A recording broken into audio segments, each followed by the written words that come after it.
La chute, écrit par le frère Ewald Frank et lu par le frère Dr Frank Lotika Anselme. Les Saintes Écritures parlent souvent en images et en paraboles sans que la chose même apparaisse à la surface. C'est ainsi que Dieu l'a voulu, afin que les plus profonds mystères de sa parole et de son conseil soient révélés par son Esprit seul et qu'ils soient amenés à la lumière. Ce n'est que lorsque nous arrivons à comprendre en quoi consista réellement la chute dans le jardin d'Éden que le sens et la portée de l'acte de rachat qui eut lieu pour nous faire ressortir de cette chute deviennent clairs. Déjà, la notion de chute fait entrevoir ce qui s'est passé.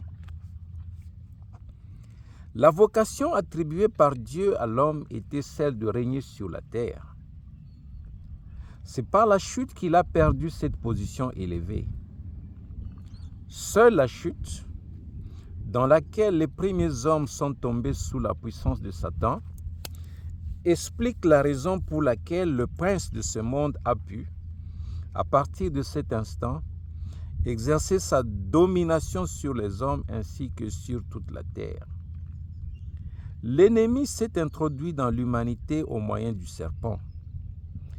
Personne ne peut dire combien de temps Adam et Ève ont vécu avec Dieu dans une communion inaltérée. Ils ne connaissaient aucune douleur, aucune peine, aucune larme. Il n'y avait point de maladie, point de mort. Ils jouissaient d'une pleine sécurité dans le paradis et ils vivaient avec le Seigneur Dieu dans une bienheureuse harmonie. L'Éternel les visitait au frais du jour. C'était le ciel sur la terre. C'est ainsi qu'il en sera de nouveau lors du rétablissement de toutes choses. Voici, l'habitation de Dieu est avec les hommes, et il habitera avec eux, et ils seront son peuple, et Dieu lui-même sera avec eux, leur Dieu. Apocalypse, chapitre 21, verset 3. Le chérubin Lucifer, qui s'était élevé dans les cieux et en avait ensuite été précipité, commença dès lors, en tant qu'ennemi déclaré de Dieu, son œuvre de destruction sur la terre. Son but était déjà de séparer les hommes créés à l'image de Dieu de la communion avec leur Seigneur et de les précipiter dans la perdition et dans la mort. Conformément à Ézéchiel chapitre 28, du verset 12 au verset 17, il se trouvait déjà dans le jardin d'Éden avant la chute. Dans les textes mentionnés, Dieu s'adresse directement par les prophètes à Satan dans le roi de Tyr. Les Saintes Écritures témoignent que Satan peut prendre possession aussi bien des hommes que des animaux. Notre Seigneur chassa les mauvais esprits de beaucoup de personnes possédées par des démons. Matthieu chapitre 4, verset 24. Il nous est rapporté dans Marc chapitre 5, verset 9, que l'esprit méchant parla personnellement par la bouche du possédé. Et il demanda, « Quel est ton nom ?» Il lui dit, « J'ai nom Légion, car nous sommes plusieurs. » Cet homme n'était pas seulement dominé par Satan, mais encore par beaucoup d'esprits impurs. Dans le jardin d'Éden, il y avait beaucoup d'arbres, et aussi l'arbre de la vie et l'arbre de la connaissance du bien et du mal. Cependant, lors de la chute, il fut en vérité question de bien plus que de manger un fruit naturel. D'ailleurs, dans Genèse chapitre 3, il n'est pas écrit que quelqu'un aurait mangé une pomme, mais bien le fruit de l'arbre de la connaissance. Lisons dans Genèse chapitre 3, verset 17. Et les yeux de tous deux furent ouverts, et ils connurent qu'ils étaient nus, et ils cousirent ensemble des feuilles de figuier et s'en firent des ceintures. Quelque chose de terrible était arrivé, qui les conduisit à cacher la honte de leur nudité physique par un assemblage de feuilles de figuier. Ils ne se bandèrent pas les yeux, ni ne se couvrirent la bouche, mais au contraire, c'est la partie inférieure de leur corps qu'ils couvrirent avec des ceintures qu'ils se firent. Dans les rapports de l'événement survenu dans le jardin d'Éden, il est question d'une convoitise des yeux, du fait d'être séduite, et ainsi de suite. Chaque homme et chaque femme saura bien en quoi consiste la tentation par la convoitise des yeux et du désir de la chair. Nous devons aussi considérer la propre déclaration d'Ève. Le serpent m'a séduite. Verset 13. La femme de Potiphar, l'officier du Pharaon, vit que Joseph était beau de taille et de visage. Il arriva, après ces choses, que la femme de son Seigneur leva ses yeux sur Joseph et elle dit, « Couche avec moi. » Genèse chapitre 39, verset 7. Plus tard, pour le diffamer, elle dit, « Il est venu vers moi pour coucher avec moi. » Verset 14. Lorsqu'une jeune fille ou un jeune homme a été séduit, il n'a certainement pas été question de manger une glace ou de boire un lait frappé.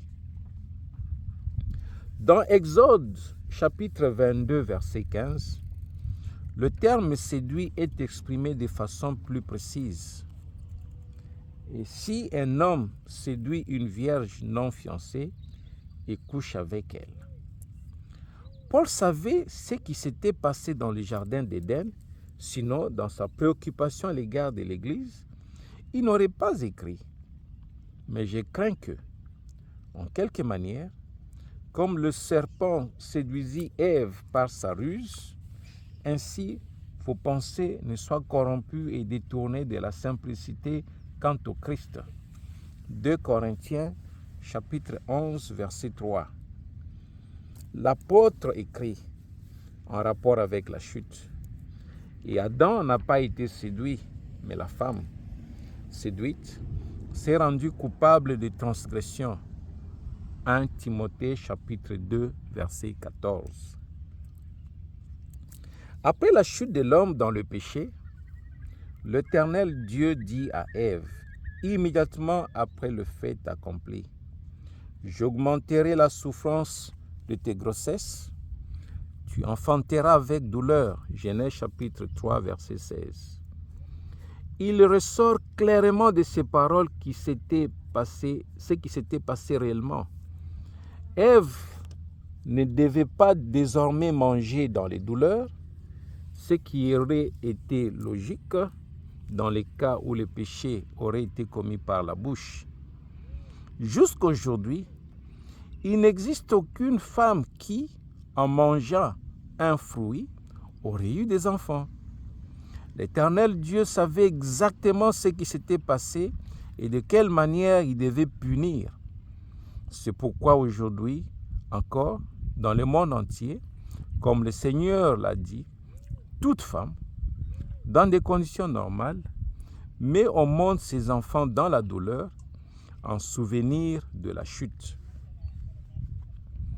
Celui qui s'arrête encore à cette parole, le serpent m'a séduite et j'en ai mangé, devrait lire Proverbe chapitre 30, verset 20.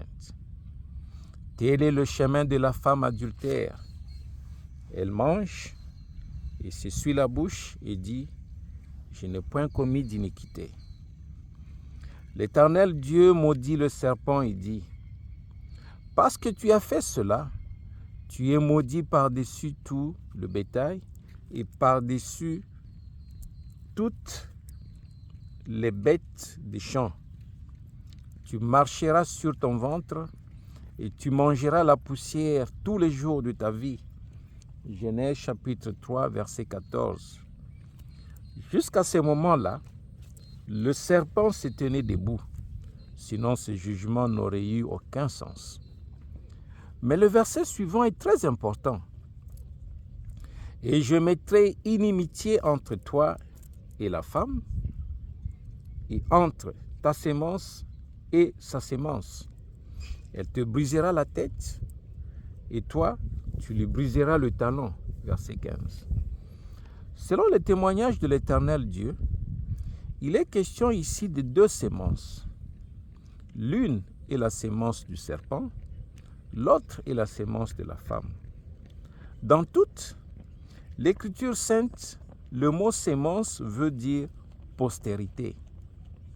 Le diable, quant à lui, ne peut ni engendrer ni créer. Il est un être spirituel déchu et n'ayant pas de sexe. C'est pour cela qu'il s'est servi d'une bête, laquelle, à l'époque, se trouvait être la plus proche de l'homme et pouvait même parler. Comme nous pouvons le voir au chapitre 3 de la Genèse, le serpent eut une véritable conversation avec Ève. Nous trouvons là aussi bien les questions que les réponses échangées entre eux. L'argumentation tout entière nous y est rapportée. Ce n'est qu'après la malédiction que le serpent devint un reptile et qu'il perdit sa forme primitive. Genèse chapitre 3, verset 14. Dans le jardin d'Éden, la conversation commença par la question bien connue. Dieu a-t-il réellement dit? Aujourd'hui encore, le serpent ancien utilise la même méthode. S'aimer les doutes dans les pensées de l'homme à l'égard de la parole de Dieu.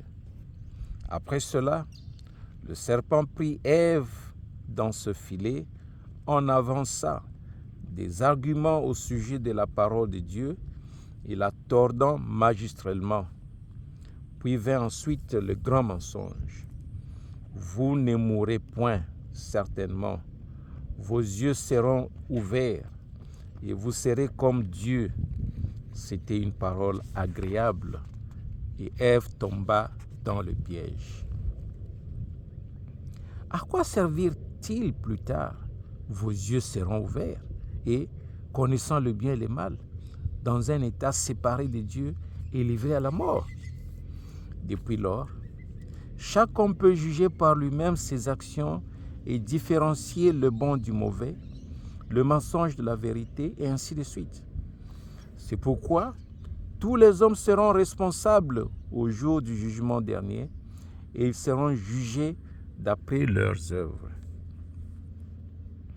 Nous pouvons lire la parole de Genèse chapitre 3 verset 1 comme il s'ensuit dans les textes grecs de la Bible au office que l'on devrait traduire par der Schlang, soit le serpent en allemand, l'article de serpent est au féminin. Dans la traduction anglaise, il est écrit du serpent, and he said unto the woman. Dans la traduction française, pareillement, il dit à la femme. De même en russe, il сказал смерчен. Dans d'autres langues encore, le serpent est transcrit avec le genre masculin. Les traducteurs plus précis redonnent l'article approprié du genre masculin. D'après les anciennes traditions hébraïques, la chute n'a été comprise que se rapportant à un acte sexuel. Un commentateur écrit « L'ange, le serpent cavalier, s'approcha d'Ève et elle devint enceinte et enfanta Caïn. » F. Brown, S67. Comme on le sait, la nature, le caractère et les particularités de l'être humain sont produits par des dispositions héréditaires qui se trouvent dans les chromosomes. Leur transmission se fait par l'union des cellules lors de la procréation. C'est de cette manière qu'est entrée dans l'humanité la nature pécheresse du serpent, c'est-à-dire de Satan, et qui est rebelle à Dieu. Satan lui-même, qui entraîna l'humanité dans la mort par la désobéissance et la transgression, disposait de la puissance de la mort.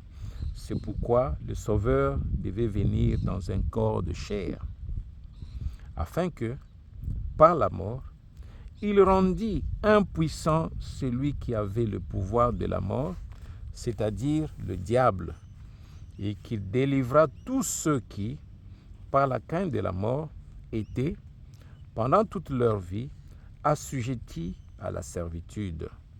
Hébreux chapitre 2, versets 14 à 15.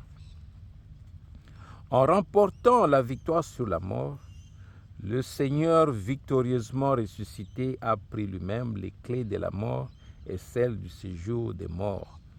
Apocalypse chapitre 1, verset 18. Dieu avait donné cet ordre: fructifier et multiplier. Genèse chapitre 1, verset 28. C'est lui qui avait institué le mariage et avait uni le premier couple. Mais la tragédie consiste dans la rupture de la première union, dans le mélange catastrophique et mortel qui se produit. Tous les êtres vivants devaient s'apparier, s'unir l'un avec l'autre, et chaque genre devait se multiplier selon son espèce. Mais ici prend origine un être qui est le fruit d'un croisement dont Dieu n'était pas responsable, mais bien Satan au travers du serpent. Ceci donc ne procédait pas de la création originelle. Le serpent trompa et séduisit Ève, puis, peu après, elle se donna à Adam. Cela, Dieu ne pouvait pas l'accepter, car ce n'était pas conforme à sa volonté originelle. Ce qui ne provient pas de sa volonté ne peut non plus se conformer à sa volonté, ni s'y soumettre. Adam se trouva subitement placé devant la terrible évidence que sa bien-aimée Ève, celle qui avait été prise de lui-même et qui lui avait été confiée, n'était plus vierge. Elle s'était donnée au serpent, puis elle eut immédiatement après cela ses premiers rapports sexuels avec Adam. C'est ainsi que se produisit la chute de l'homme. Des deux unions qui eurent lieu consécutivement naquit de chacune d'elles un enfant, Caïn, puis Abel. Jusqu'à nos jours, il arrive que naissent des jumeaux engendrés par deux pères différents. Les deux cas les plus connus se sont présentés en Suède et en France. À Stockholm, Madame Jorlen donna naissance le même jour à un enfant noir et à un enfant blond aux yeux bleus. Son mari refusa d'assumer l'entretien de l'enfant qui ne venait visiblement pas de lui. Lors des débats judiciaires, Madame Jorlen reconnut avoir eu des rapports intimes avec un homme noir. Elle avait donc eu le même jour des rapports sexuels aussi bien avec son mari qu'avec son amant. À Marseille, Madame Duval mit au monde un enfant blanc et un enfant noir. Celui qui lit attentivement Genèse chapitre 3, verset 15, constatera qu'immédiatement après la chute, l'Éternel Dieu parle déjà de deux semences, c'est-à-dire de la postérité du serpent et de celle de la femme. Dès le commencement, il eut deux lignées naturelles et deux lignées spirituelles. En ce qui concerne Caïn, il n'est ni cité dans la généalogie de l'Ancien Testament, ni dans celle du Nouveau Testament en tant que fils d'Adam. Pareillement, Adam n'est jamais désigné comme étant le père de Caïn. C'est aussi la raison pour laquelle Ève est en effet appelée mère de tous les vivants. Genèse chapitre 3, verset 20. Alors qu'Adam, lui, n'est pas appelé le père de tous les vivants. Si Caïn avait réellement été le premier-né d'Adam, on lui aurait certainement accordé une attention toute particulière. S'il est écrit dans Genèse chapitre 4, verset 1, qu'Ève a dit, après avoir mis au monde son premier enfant, « J'ai acquis un homme avec l'Éternel », on doit bien se représenter qu'en ce temps-là, il n'y avait encore aucune sage-femme, ni aucun médecin. Les douleurs étaient fortes, et Adam ne savait pas comment lui venir en aide. C'est ainsi que, dans la détresse de l'enfantement, elle cria au Seigneur. Aussitôt après, au 2e verset, il est dit, « Et elle enfanta encore son frère Abel. » La traduction du rabbinat dit, « Elle continua et enfanta son frère Abel. » Apparemment, ce qui se passa dans le jardin d'Éden était aussi connu par l'apôtre Jean, car il écrit, « Non comme Caïn, qui était du malin et tua son frère. » 1 Jean chapitre 3, verset 12. En parlant du malin, dont Caïn était l'enfant selon cette déclaration très claire, il est impossible que l'apôtre Jean ait pu avoir Adam dans l'esprit. Jean écrit aux croyants, « Parce que vous avez vaincu le malin. » 1 Jean chapitre 2, du verset 13 à 14.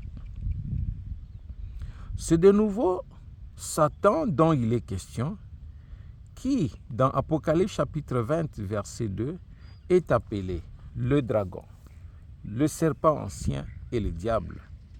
Nous pouvons apprendre en lisant les Saintes Écritures qui est le malin, à savoir le contraire de Dieu qui, lui seul, est bon. Dans le Notre Père, il est dit, « Et ne nous induis pas en tentation, mais délivre-nous du mal ou du malin. » Matthieu chapitre 6, verset 13. Satan, l'adversaire de Dieu, est le malin, c'est-à-dire celui qui se trouve à l'origine de tout ce qui est contre Dieu. Caïn était plein d'envie et de jalousie. Il fut le premier homicide et meurtrier. Satan est meurtrier dès le commencement. Jean chapitre 8, verset 44. Ce n'est pas dans le ciel qu'il commit le meurtre, mais sur la terre. Ainsi, il est exclu que Caïn soit issu d'Adam, car lui, en effet, a été créé à l'image du Dieu saint. Rien de méchant ne peut provenir de Dieu, parce que Satan, avec le concours du serpent, est entré directement dans la race humaine et l'a entraîné dans la perdition et dans la mort. Il était nécessaire que Dieu vienne dans la chair pour nous racheter du pouvoir de Satan. Lorsque les rachetés entreront dans leur héritage, ils posséderont la terre comme Dieu l'avait voulu à l'origine et ils seront placés à nouveau dans leur position prédestinée. Selon Jude 14, Enoch était le 7e depuis Adam. Caïn ne compte pas, et Abel fut tué avant d'avoir une descendance. C'est pourquoi la généalogie passe directement d'Adam à Seth, et c'est ainsi que sur ce point également, la parole est parfaite. Adam, Seth, Enos, Caïna, Malélèle, Jared, Enoch, Genèse, chapitre 5, du verset 5 à 18, Luc, chapitre 3, verset 37. Comme les douleurs de l'enfantement chez la femme Ainsi, la circoncision pour l'homme devait rappeler la rupture initiale et la chute. Lorsque Dieu fit une alliance avec Abraham et sa postérité, il exigea la circoncision en disant « C'est ici mon alliance que vous garderez entre moi et vous et ta sémence après toi, que tout mâle d'entre vous soit circoncis. » Genèse chapitre 17, verset 10. La circoncision fut déclarée comme signe d'une alliance éternelle. Quiconque ne voulait pas se faire circoncire devait être retranché du peuple parce qu'il rompait pour sa part l'alliance de Dieu. Verset 18. Lorsque Moïse omit de faire circoncire son fils, le Seigneur voulut faire mourir Moïse. Et Séphora prit une pierre tranchante et coupa le prépuce de son fils et le jeta à ses pieds et dit « Certes, tu mets un époux de sang. » Exode chapitre 4, verset 25. Dans Matthieu chapitre 13, le Seigneur a parlé clairement et sans ambiguïté de deux semences ou lignées spirituelles. C'est lui qui sème la bonne sémence, c'est le Fils de l'homme. Et le champ, c'est le monde. Et la bonne sémence, ce sont les fils du royaume. Et l'ivraie, ce sont les fils du méchant. Matthieu chapitre 13, verset 37 au verset 38. Aux hommes endurcis et dominés par le méchant, Jésus dit, « Vous avez pour père le diable, et vous voulez faire les convoitises de votre père. Lui a été meurtrier dès le commencement, et il n'a pas persévéré dans la vérité, car il n'y a pas de vérité en lui. Quand il profère le mensonge, il parle de son propre fond, car il est menteur et le père du mensonge. » Jean chapitre 8, verset 44. La sémence du serpent était tout aussi réelle que la sémence de la femme. La sémence du serpent était Caïn, alors que la sémence de la femme fut Christ. Paul saisit cette pensée et il écrit dans Galates chapitre 3 au sujet de la sémence promise. Et à ta sémence qui est Christ, verset 16, il est la sémence à laquelle s'applique la promesse, verset 19. Nous pouvons lire cela dans l'Ancien Testament. S'il livre son âme en sacrifice pour le péché, il verra une sémence. Ésaïe chapitre 53, verset 10. Chaque sémence produit selon son espèce. C'est une loi de Dieu. Cela qui s'explique également le mot inimitié. Et je mettrai inimitié entre toi et la femme, et entre ta sémence et sa sémence. Genèse, chapitre 3, verset 15. Satan est venu dans l'humanité à l'aide du serpent pour détruire l'ordre divin. C'est pourquoi Dieu devait lui aussi venir dans l'humanité par procréation pour mettre à mort et abolir l'inimitié. Éphésiens chapitre 2, versets 13 à 16. C'est dans le corps de sa chair que notre Seigneur a accompli la rédemption, afin de pouvoir faire de nouveau sa demeure dans les rachetés. Il les a arrachés à l'influence de Satan et les a transportés dans le royaume de Dieu. Dieu a vaincu toute la puissance de l'adversaire et a triomphé d'elle en Christ. Colossiens chapitre 2, verset 15. Parce que Satan s'est infiltré dans l'humanité par la chair et le sang, ainsi Dieu dut prendre la forme d'un homme en chair et en sang dans le Fils. Il était question de notre vie, du salut de notre âme. C'est pourquoi la réconciliation et la rédemption ne sont possibles qu'au travers du sang de l'agneau de Dieu. Dans notre Rédempteur ne coulait pas du sang juif, mais bien le sang divin, pur et saint, dans lequel se trouvait la vie divine. Il n'y a pas eu d'évolution, comme les savants pensent l'établir au moyen des divers crânes et des squelettes qu'ils ont trouvés, mais il y a eu diverses espèces qui différaient aussi nettement dans l'apparence l'une de l'autre. Même la chair était une autre chair, comme le dit Jude au verset 7. Paul écrit dans 1 Corinthiens chapitre 15, verset 39. Toute chair n'est pas la même chair, mais autre est celle des hommes, autre la chair des bêtes. C'est là que se trouve le chaînon manquant de l'histoire de l'humanité, connu sous l'appellation anglaise de Missing Link, et que les hommes de science recherchent encore aujourd'hui. C'est à cause des diverses formes des crânes et des squelettes que l'on sait qu'un genre particulier d'être a existé. Les chercheurs n'ont encore trouvé aucune réponse à ce sujet et ils poursuivent toujours leurs investigations.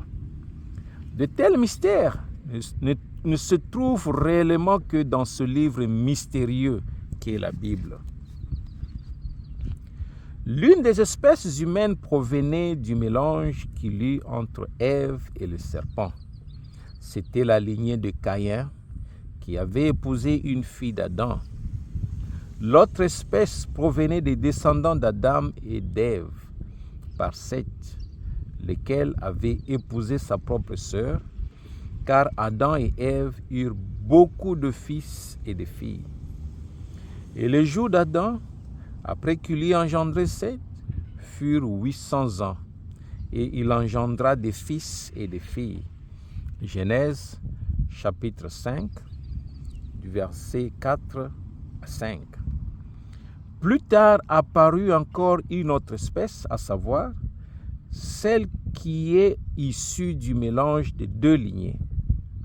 Les descendants de Caïn, appelés dans la Bible les enfants des hommes, avaient encore un peu de l'attractivité de Lucifer.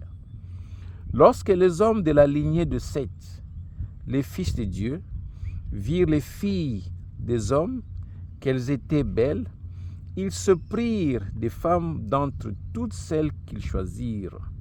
Genèse, chapitre 6, verset 2. C'est en raison de ce croisement que Dieu décida de mettre fin à la race humaine, car le Messie devait, quant à la chair, provenir d'une lignée pure. C'est pourquoi, depuis le déluge, il n'y eut qu'une seule lignée naturelle, celle qui remonte à Adam.